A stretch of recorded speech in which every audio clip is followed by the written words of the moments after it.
Okay, Assalamualaikum, saya Mitra. Okay, video kali ni aku nak tunjuk repair semula thermal paste dan thermal pad untuk GTX 1660 Super. So, kad yang ni dia dah overheat. Sebelum ni aku dah pernah tukar dia punya thermal pad dan thermal paste, tapi masih tak menjadi lah. Tengok dekat HFS.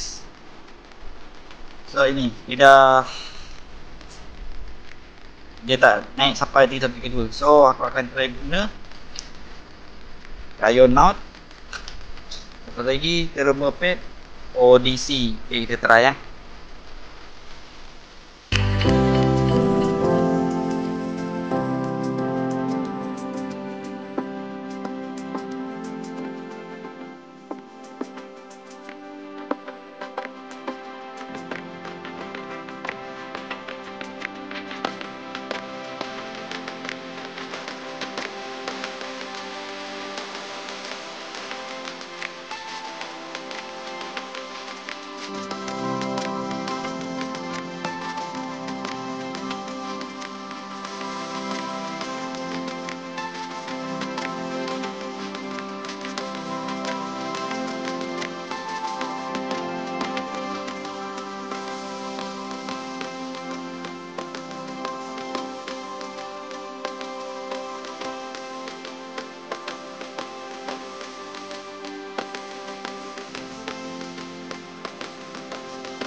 Okay, sekarang kita dah siap tukar dia punya thermal paste dan thermal pad.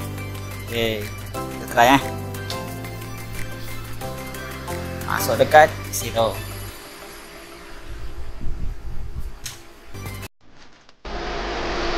Okay, rig ni dah on.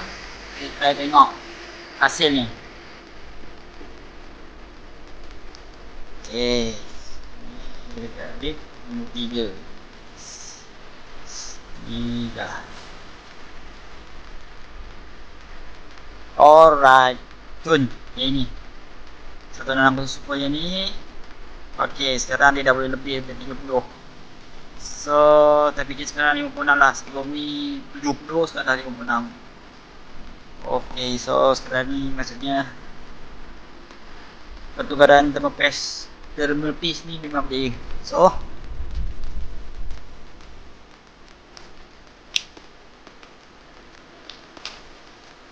rayonat